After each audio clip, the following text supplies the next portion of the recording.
Shalom, buenas tardes a todos, bienvenidos a una nueva charla. Shalom, Johnny, Nori, Diego, Ángel, Jairo, Lina, Edu, Gaby, Jorge, Claudio, Alfonso, Elisa, Ale, Aníbal. Sean todos bienvenidos. Las dos obras de Mashiach, primera parte. Ahora veremos cómo Yahshua resolvió legalmente el problema del hombre y sobre todo veremos la razón por la cual Yahshua debe venir dos veces a la tierra. Parece apropiado referirse a estas dos venidas como dos obras porque en sus dos apariciones tiene una obra que hacer como parte del plan divino de salvación de la tierra y no es la misma obra en cada parte. En su primera aparición Yahshua cumplió las fiestas de primavera. Las fiestas de otoño que aún no se han cumplido nos dan el momento y el propósito de su segunda aparición. Los patrones principales con los que nos ocuparemos en este estudio se encuentran en Vayikra, en los capítulos 14 y 16, las dos aves utilizadas para limpiar al leproso y las dos cabras del día de la expiación. En Yom Kippur estas cosas ya las estudiamos en la serie de Vayikra. Estos dos pasajes encarnan las leyes con respecto a las dos obras de Mashiach. Como ya hemos estudiado antes, pero vamos a repasar aquí, la lepra o tzaraat representa nuestra mortalidad que heredamos de Adán, como dice Shaul en Romanillín 5:12, así la muerte se extendió a todos.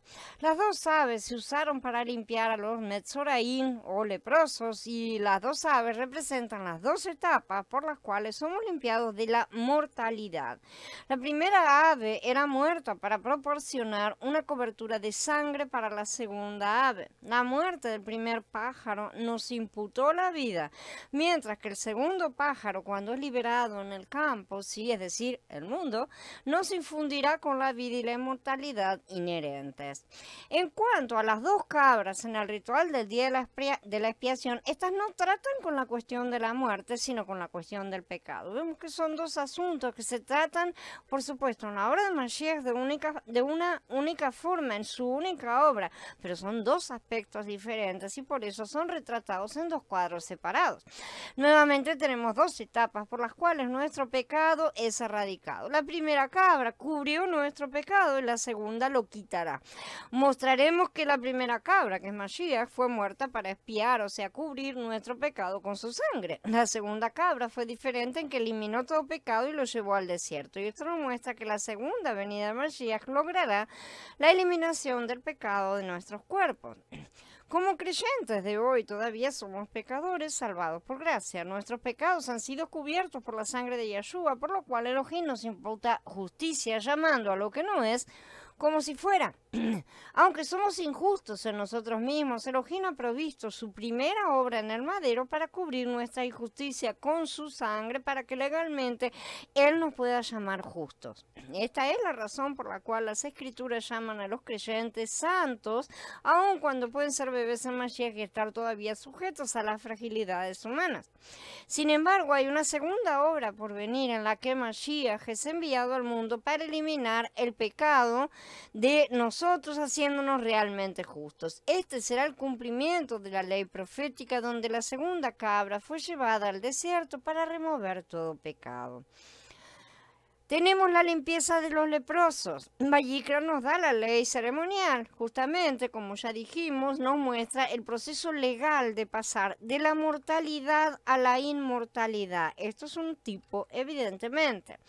Esta será la ley para un leproso cuando vaya a purificarse, cuando se le haya informado al sacerdote. El sacerdote saldrá del campamento. Si el sacerdote ve que el leproso se ha curado de su afección escamosa, el sacerdote mandará que se traigan dos aves limpias vivas, madera de cedro, tela escarlata e hisopo para el que va a purificarse. El sacerdote mandará degollar una de las aves sobre agua fresca en una vasija de barro, tomará al ave viva junto con la madera madera de cedro, la tela escarlata y el hisopo, y los mojará junto al ave viva en la sangre del ave que fue degollada sobre el agua fresca. Entonces la rociará 7 veces sobre el que se va a purificar de la erupción y lo purificará. Y dejará libre al ave viva en el campo. El que se va a purificar lavará sus ropas, se afeitará todo el cabello, se bañará en agua.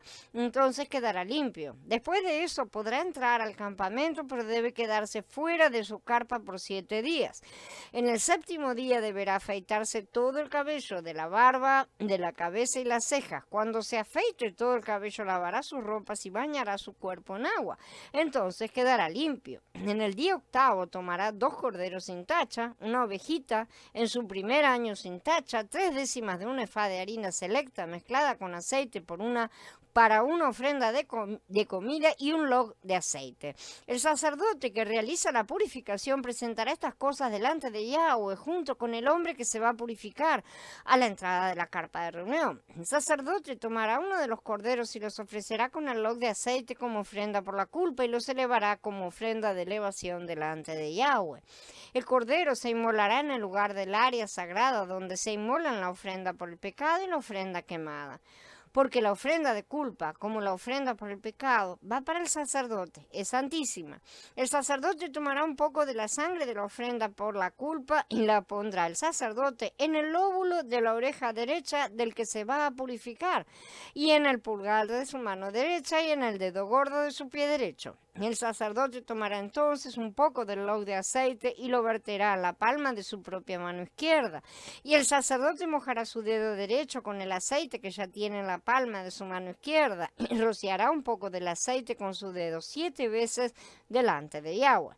Una parte del aceite que quede en su mano lo pondrá el sacerdote en el lóbulo de la oreja derecha del que se va a purificar, en el pulgar de su mano derecha, en el dedo gordo de su pie derecho, sobre la sangre de la ofrenda de la culpa. Y el resto del aceite en su mano lo pondrá el sacerdote en la cabeza del que se va a purificar. Así el sacerdote hará expiación por él delante de Yahweh. El sacerdote presentará entonces la ofrenda por el pecado y hará expiación por el que se va a purificar de su inmundicia. Finalmente, se inmolará la ofrenda quemada y el sacerdote presentará la ofrenda quemada y la ofrenda de comida sobre el altar y el sacerdote hará expiación por él. Entonces será limpio. Esto está en el capítulo 14 de Vayikra. Al leer el pasuk 3 notamos que esta ceremonia de limpieza no sanaba a los leprosos. El leproso ya tenía que estar curado para poder llamar al sacerdote. Ningún leproso habría sido tan tonto como para acudir al sacerdote para que lo limpiara y lo curara. ¿Sí? Solamente podía ir hasta él cuando ya había sido sanado. Esta ceremonia era una inspección y un pronunciamiento oficial de curación. La curación resolvía el problema de la lepra en sí. El pronunciamiento declaraba oficialmente esa curación a la comunidad y la persona era reincorporada. Esta es una distinción importante porque los pasuquín 6 y 7 es una ley fundamental del bautismo en las escrituras. Un leproso que había sido sanado divinamente debía ir al sacerdote para ser purificado y el sacerdote debía rociarlo 7 veces con agua. El bautismo fue un reconocimiento oficial de que el hombre afectado por la lepra, que es la enfermedad de Adán, que es la mortalidad, había sido curado. Es decir, el bautismo en sí no justifica al pecador ni hace que los mortales sean inmortales. El bautismo es un testimonio público de una obra que Elohim ya ha hecho, un testimonio público a la comunidad creyente, donde un ministro da testimonio de que el pecador ha sido justificado por la fe y ahora es un creyente. La proclamación o testimonio del ministro no convierte al pecador en creyente. Él ya lo era. Simplemente da testimonio de algo que Elohim ya ha hecho dentro del pecador. Cuando Yeshua sanó a los leprosos, les dijo que fueran al sacerdote según la ley de Moshe. Y vino un leproso y se postró ante él diciendo: Adón, si quieres, puedes limpiarme. Y Yeshua extendió la mano y lo tocó diciendo: quiero, queda limpio. Y al instante quedó limpio de la lepra. Entonces Yeshua le dijo: mira, no se lo digas a nadie, pero ve, muéstrate al sacerdote, presenta la ofrenda que mandó Moshe para testimonio de ellos. La limpieza era un proceso de 8 días durante los cuales el leproso se presentaba al sacerdote 3 veces. Esto refleja la necesidad de que 2 o 3 testigos establezcan la verdad y la importancia de las 3 fiestas en las que los hombres debían presentarse ante la presencia Panim, delante del rostro de Yahweh cada año. La persona afectada debía haber sido sanada físicamente antes de venir al sacerdote para su limpieza, pero no estaba legalmente limpia hasta que se cumpliera el proceso prescrito por la ley en el 8º día. Por eso Yahshua le ordenó al hombre, al que sanó de la lepra, que fuera y se mostrara al sacerdote. Bautismos.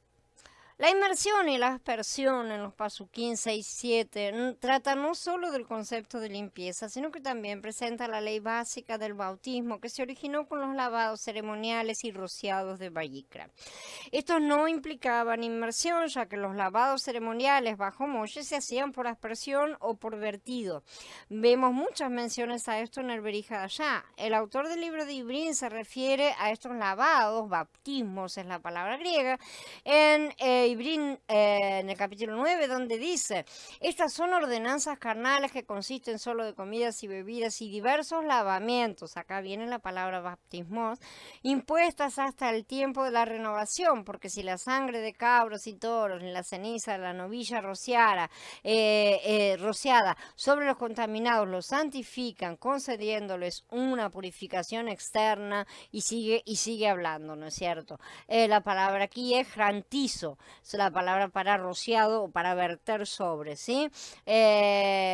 Porque habiendo declarado Moshe todos los mandamientos según la Torá, y a todo el pueblo tomó la sangre de los becerros y de los cabros junto con agua, lana escarlata y hisopo, y roció, otra vez la misma palabra, el libro mismo y también a todo el pueblo, diciendo: esta es la sangre de la alianza que Yahweh ha concertado con ustedes. Y roció nuevamente también con la sangre a la morada de todos los utensilios del servicio, dice un poco más adelante en el mismo capítulo. En el capítulo siguiente dice: acerquémonos con corazón sincero, con la plena certidumbre de la fe, rodeados, otra vez grantizo, los corazones de mala conciencia y lavados los cuerpos con agua pura. En Mordejai también leemos sobre el lavado de manos antes de comer, así como el lavado de tazas, de jarras y de ollas de cobre. Entonces se juntaron a su alrededor los fariseos y algunos de los escribas que habían venido de Jerusalén. Ellos vieron que algunos discípulos de él estaban comiendo pan con las manos impuras, es decir, sin lavar. Pues los fariseos y todos los yahuditas, si no se lavan, y la palabra aquí es nipto, que es un lavamiento ceremonial, no es un lavarse nada más así, ¿sí? Una ceremonia, es un ritual. Si no se lavan las manos hasta la muñeca, no comen, porque se aferran a la tradición de los antiguos. Cuando vuelven del mercado, si no se lavan, otra vez nipto, no comen. Y hay muchas otras observancias que aceptaron, como los lavamientos, bautismos, de las copas, de los jarros y de las vasijas de bronce. Como se puede ver, bautismos implica también para objetos. Estos eran vertidos ceremoniales o aspersiones, no eran en general inmersiones. Fueron prescritos en la ley para ciertas ceremonias de limpieza. A pesar de que yo tengo que mojarme las manos por completo, eso no quiere decir que la inmersión es completa. Esa es la diferencia. Pero los sacerdotes de la época de Yahshua habían extendido su aplicación mucho más allá de la ley de la lepra. Los sacerdotes del día, en su celo, habían ido demasiado lejos en sus interpretaciones de la ley y habían hecho de la ley una carga para el pueblo. Por eso siempre debemos hacer una clara distinción entre las tradiciones de los hombres y la ley de Elohim. Como hemos visto, el texto griego se refiere a estas aspersiones ceremoniales como bautismos, ¿no es cierto? Es importante saber entonces que el bautismo no fue inventado por Yahanan el inmersor ni por el cristianismo. Simplemente lo aprendió como un sacerdote en el templo, donde habían estado realizando bautismos desde los días de Moshe. Entre estos candidatos para el bautismo había leprosos que habían sido sanados por Elohim. Ellos también tenían que hacer un baño purificador completo en determinado momento. Fueron rociados también 7 veces con agua, según la prescripción bíblica que acabamos de leer. La historia de Naamán, el leproso, que el capitán sirio de Melahim Bet 5, es un excelente ejemplo de bautismo en el Tanaj. El profeta le dijo a Naamán que se lavara, sí, en hebreo la palabra es rahatz, en el río Jardén 7 veces. Naamán estaba enojado, pero finalmente hizo lo que le dijeron. ¿Por qué se sumergió y no fue rociado? Porque Naamán aún no estaba curado. Él no estaba tratando de obtener la certificación de su curación porque aún no había sido curado. Eso era lo que él buscaba, la cura. Él había ido a buscar la cura. La Septuaginta usa el término baptizo para describir sus acciones en Melahim Bet. De esto sabemos al menos que el mandato de la ley en Vayikra de ser rociado 7 veces con agua fue en los días de Yeshua entendido como un bautismo. Naaman es un buen ejemplo del bautismo en el Tanaj y debería disipar cualquier idea de que el bautismo fue una nueva revelación dada a Yahanan el inmersor.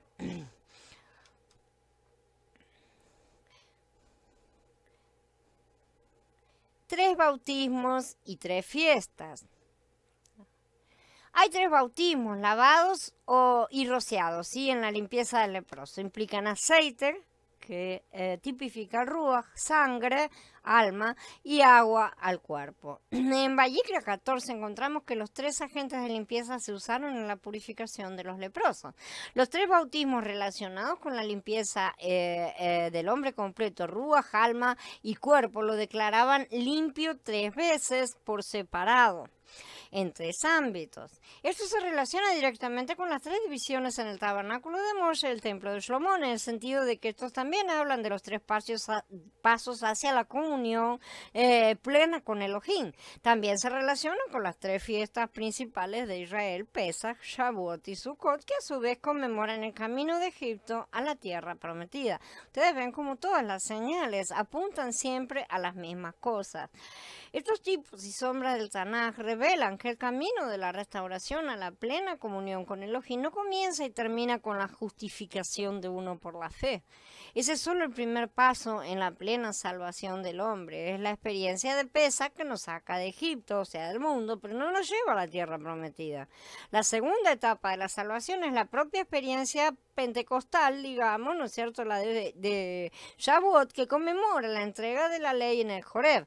Shavuot significa la escritura de la ley en nuestros corazones a través de la escucha de la palabra, una promesa que se hizo realidad parcial en Shavuot después de la muerte de Mashiach. Mientras que Pesach no justifica por la fe aparte de las obras, Shavuot comienza el proceso de santificación a través de la obediencia, que es el resultado de nuestra fe.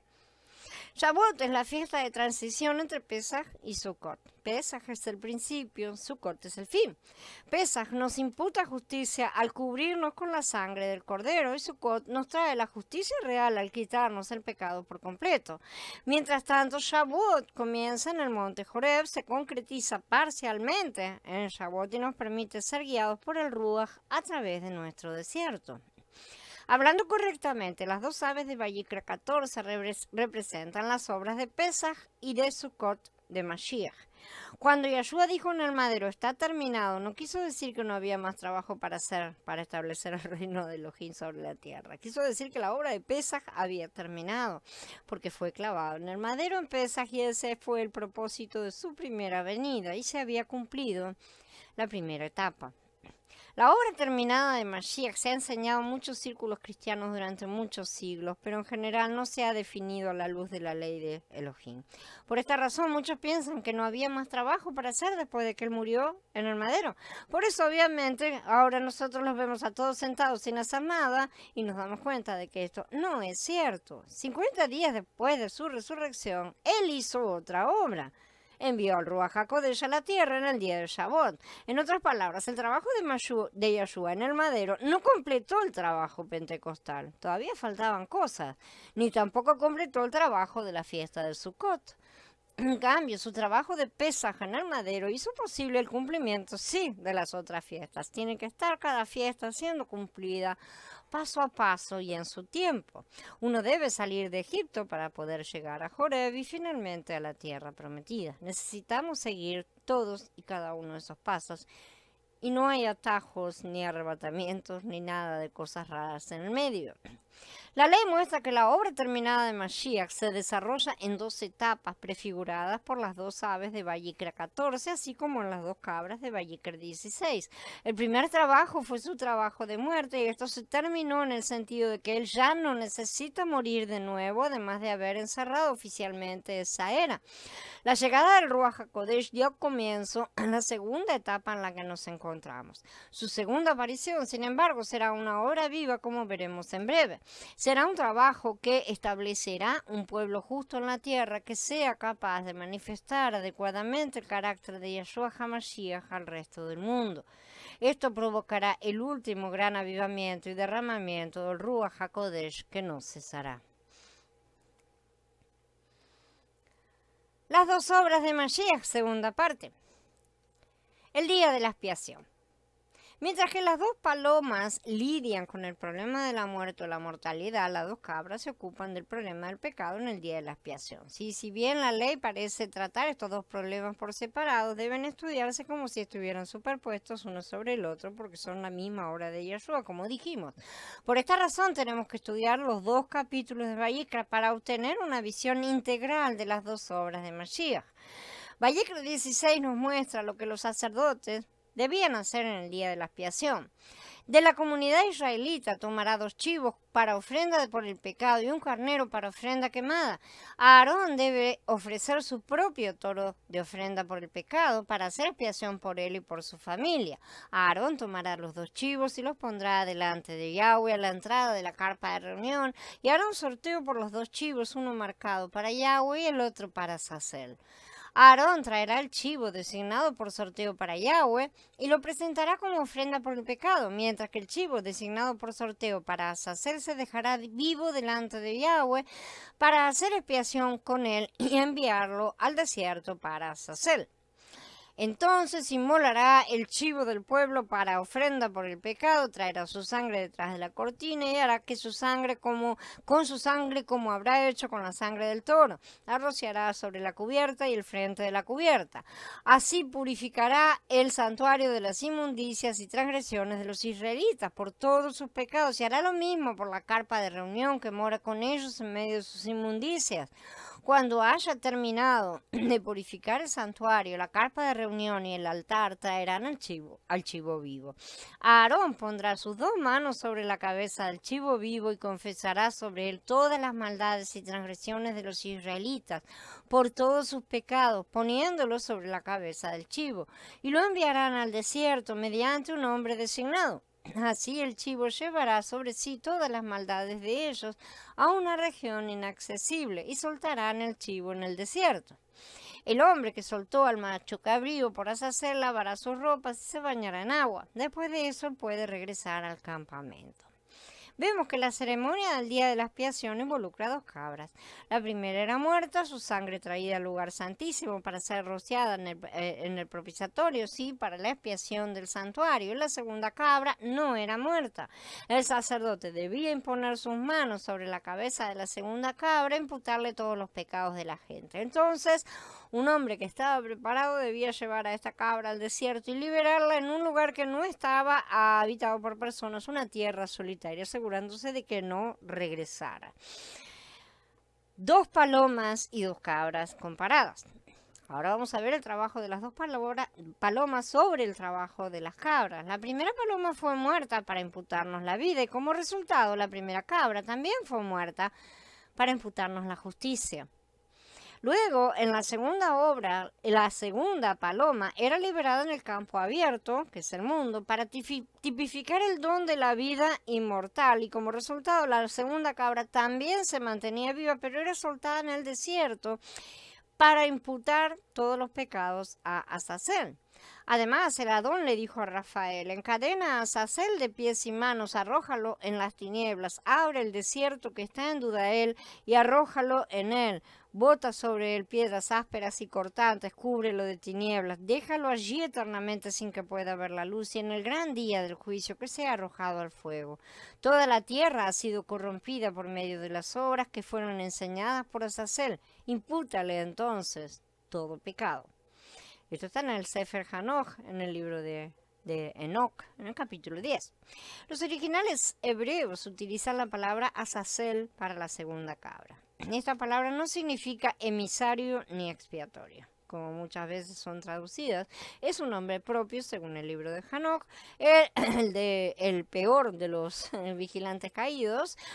Suponemos que sean los vigilantes, o sea, esta era una suposición que teníamos. Yo hoy les digo que Azazel es Hasatán mismo y es Adán mismo, a quien el Creador ordena que le sean imputados todos los pecados del mundo. Él fue encadenado en un desierto y enviar la cabra cargada de pecados al desierto es un más que claro símbolo de que esta afirmación es fiel y verdadera y no un simple mito.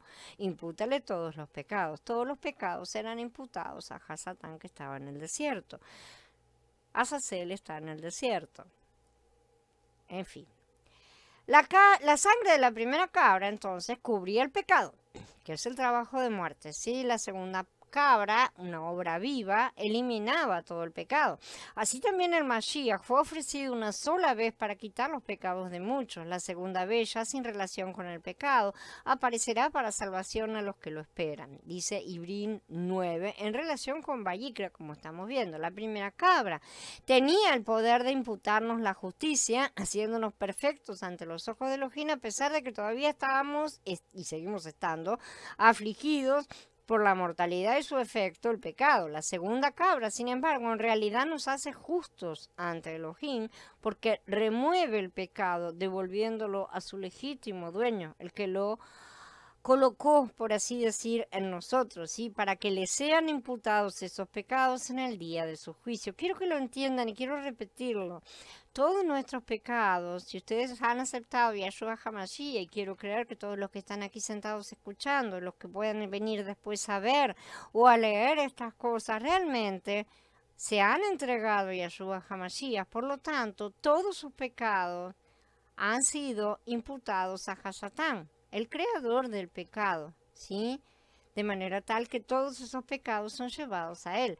Por eso es que cada vez que cometemos una transgresión, tenemos que ir y pedir perdón porque tenemos abogado. Y ese abogado, una vez que nos arrepentimos de verdad, y no que pedimos disculpas sin tener la menor intención de arrepentirnos, sino cada vez que nos arrepentimos al punto que la gente ve que hemos cambiado realmente nuestra forma de actuar, nuestra naturaleza interior, eso es arrepentimiento. El resto es bla, bla, bla. Una vez que hagamos eso realmente, Él toma todos esos pecados y se los imputa a su generador, que es el Adán Hasatán. Entonces, al relacionar esto con las dos obras de Mashiach, Yahshua vino por primera vez a morir, ¿sí? Ibrín 9:12 nos dice que después de su muerte y resurrección, Yahshua, nuestro sumo sacerdote, entró en el lugar santísimo en el cielo para rociar su propia sangre sobre el propiciatorio. Por fe, como Abraham, podemos apropiarnos de esa provisión por la cual la justicia es imputada a nosotros, como Shaul nos dice. Por esa razón se le contó como justicia, pero no solo para él se escribió que se le contó, sino también para nosotros, a quienes se nos habría de contar, a los que creemos en el que resucitó de entre los muertos a Yahshua, nuestro Adón, dice en Romanillín 4. Pero estando ya presente el Mashiach, el sumo sacerdote de los bienes que han venido, mediante la más amplia y perfecta morada no hecha de manos, es decir, no de esta creación, entró una vez para siempre en el Santísimo, logrando así eterna redención, ya no mediante sangre de cabros y de becerros, sino mediante su propia sangre. Eso está en Ibrín en el capítulo 9. Después de la muerte en el madero, Yahshua entró en el lugar santísimo en el cielo con su propia sangre para rociar sobre el propiciatorio celestial.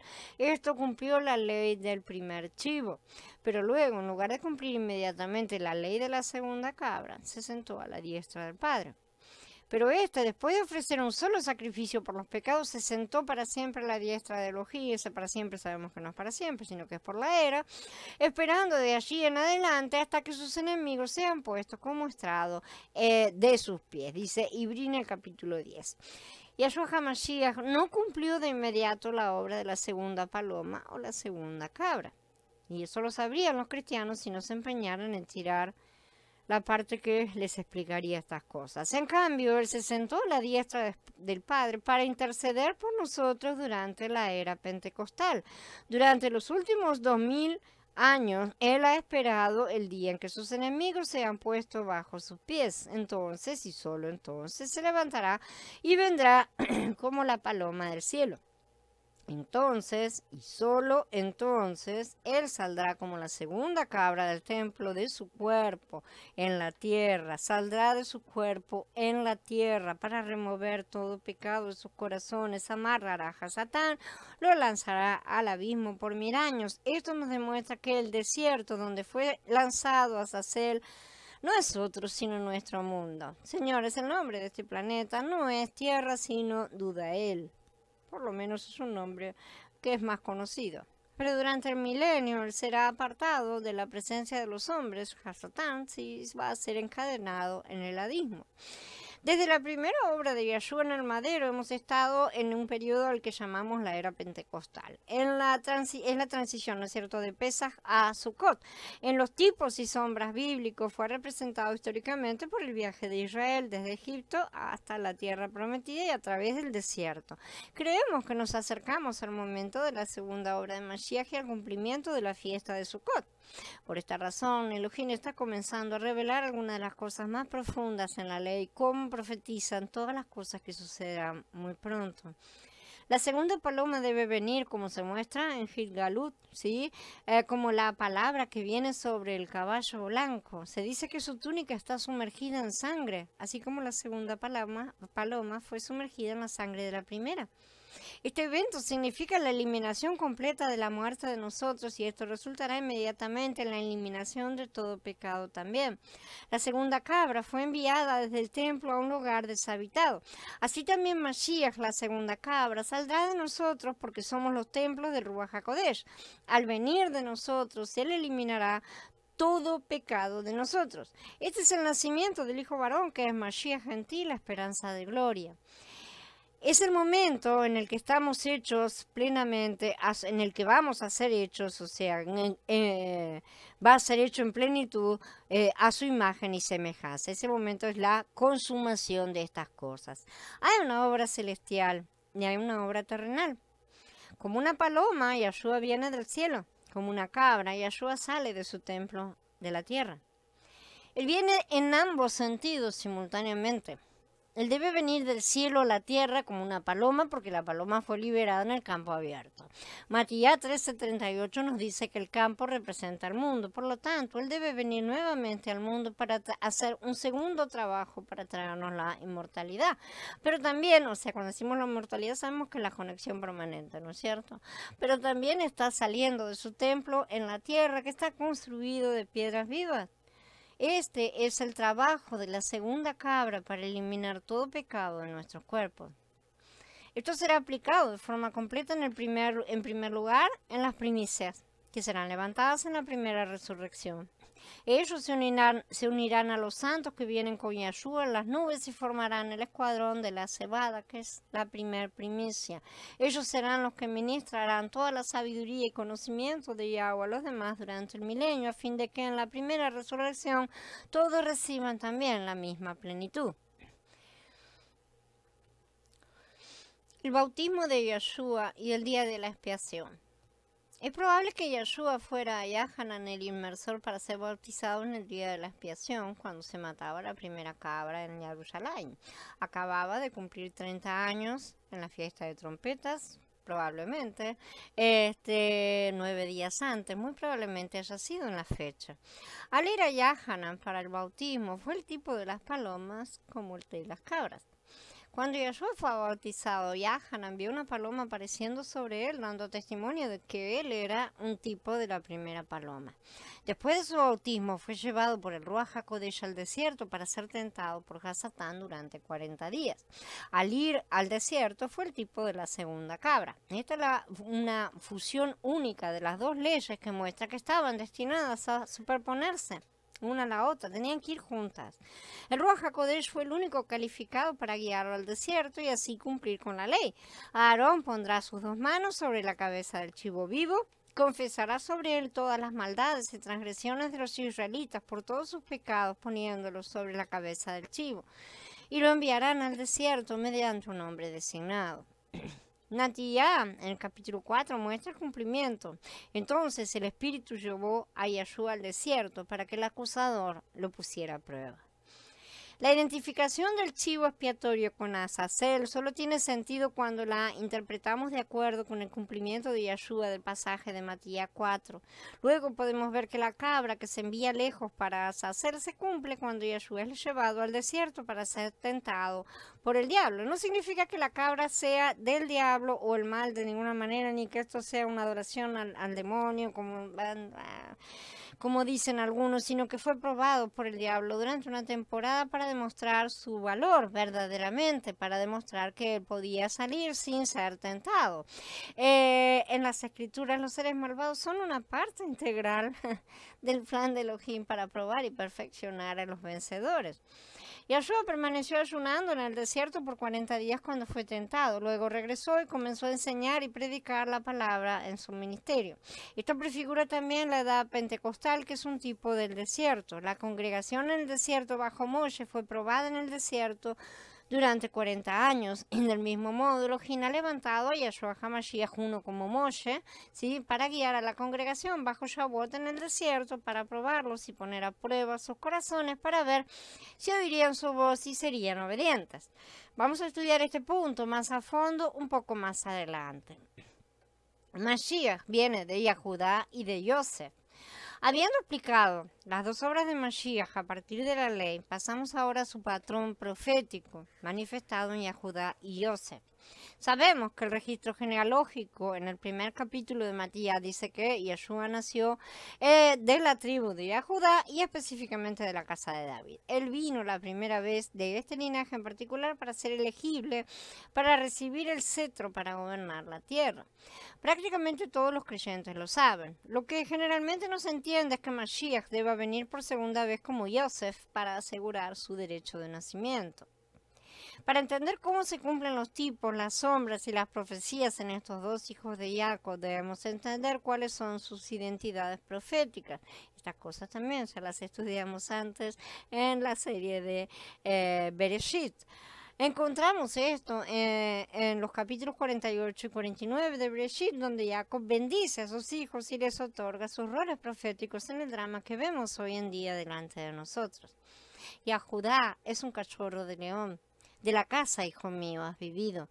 Él acecha, se agazapa como un león, como el rey de las bestias. ¿Quién se atreve a despertarlo?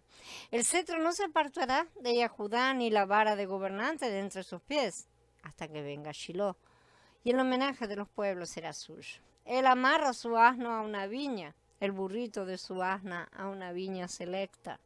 Lava sus ropas en vino, su manto en sangre de uvas. Yahudá debía proporcionar la línea real física de los gobernantes legítimos de la tierra, desde Adán hasta Yahshua HaMashiach. Hemos hablado acerca de la importancia de los ritos, de los rituales de las realezas, ¿verdad? Y de cómo les importaba, y les sigue importando a tantos, asegurar que son los descendientes del Creador, ¿no es cierto? Del Dios Creador del cual ellos creen que es el Creador. Yahshua vino a hacer exactamente lo mismo. Eso no quiere decir que Yahshua haya copiado, sino que otro copió todas las cosas antes, porque sabía y conocía muy bien todos los protocolos. El dominio había sido confiado a Adán, ¿sí?, quien transmitió esta autoridad a la siguiente generación como un derecho de nacimiento real. La primogenitura fue pasada a Noah, luego a Shem. Shem sobrevivió a Abraham en la ciudad de Shalem, que posteriormente sería Jerusalén, que él mismo construyó y gobernó bajo el título de Melquisedec, según asegura la mayoría de las tradiciones. Después de su muerte, el derecho de gobierno pasó a Yitzhak, quien en ese momento tenía 110 años y no estaba para asumir, ¿no es cierto? 13 años después, cuando él tenía 123 y Jacob y Esaú tenían 63, Yitzhak pasó la bendición de su primogenitura a Jacob pensando que se la estaba dando a Esaú. Eso ya lo sabemos. Años después, cuando Jacob estaba cerca de la muerte, bendijo a sus hijos. En esta bendición separó la línea real de la primogenitura y le dio a Judá el derecho de reinar. Vimos en el pasaje citado anteriormente que Jacob comparó a Judá con un león.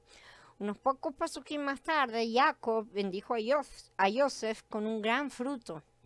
Yosef es una rama fecunda junto a un pozo. Sus vástagos se extienden sobre el muro. Arqueros lo asaltaron duramente, le dispararon y lo acosaron. Mas su arco se quedó tenso y sus manos se hicieron firmes por las manos del fuerte de Jacob. Por causa del pastor, la roca de Israel, el Elohim de tu padre que te ayuda y Shaddai que te bendice, con bendiciones del cielo arriba, bendiciones del abismo que yace abajo, bendiciones del pecho y del vientre. Esa es la bendición que se pasa, ¿no es cierto?, de la bendición total como él la había recibido de su padre. Las bendiciones de tu padre sobrepasan las bendiciones de mis antepasados hasta los más lejanos linderos de las colinas eternas, que reposen en la cabeza de Yosef, en la frente del escogido entre sus hermanos. Esta bendición es similar justamente a la que Yitzhak le había dado. Las palabras son prácticamente las mismas que le había dado Yitzhak a Jacob muchos años antes. De hecho, Jacob le estaba dando a Yosef el derecho de nacimiento, ¿sí? Como se expresa claramente. Los hijos de Reubén, primogénito de Israel, él era el primogénito, pero cuando profanó el lecho de su padre, su derecho de primogenitura se le dio a los hijos de Yosef, hijo de Israel, de modo que no fue registrado como primogénito en la genealogía. Y aunque Judá llegó a ser más fuerte que sus hermanos y de él procede un príncipe, el derecho de primogenitura fue de Yosef. Esto está en Divrei Hayamim Aleph. O sea que cuando un hijo, el primogénito, por alguna falla que comete, pierde esa primogenitura le es devuelta al padre y él la da a quien él quiere. No le sigue al segundo en orden. No necesariamente, si el padre quisiera, sería. Pero en este caso, él se la dio a Yosef. Yosef recibió la primogenitura que encarnaba el reino de Elohim mismo, pero a Judá le dieron el cetro, lo que significaba que la línea real que culminaba con Yeshua HaMashiach vendría de él. Fue llamado un león. Jacob profetizó sobre Judá que el trabajo de la muerte, el gobierno se cumpliría en Yeshua, el león de la tribu de Judá. Yeshua vino la primera vez para cumplir las profecías relacionadas con la casa de Judá. Entonces él nació en Betlehem, en Judea, la ciudad de David. La línea davídica era de Judá, la línea llamada a dar a luz al Mashiach. Y Yeshua vino como el hijo de David para asegurar sus derechos de trono, de modo que pudiera ser elegible para gobernar sobre la casa de Israel. Vamos a estudiar estas cosas más a fondo un poco más adelante. Pero el león tuvo que morir para recibir el gobierno, ¿sí? Bereshit 49 muestra a Judá como un león en cuclillas y cubierto de sangre. Está agachado y está cubierto de sangre. Esta es una imagen profética del león de la tribu de Judá, el Mashiach por nacimiento, que ganó su trono a través de la muerte y de la resurrección. Bien.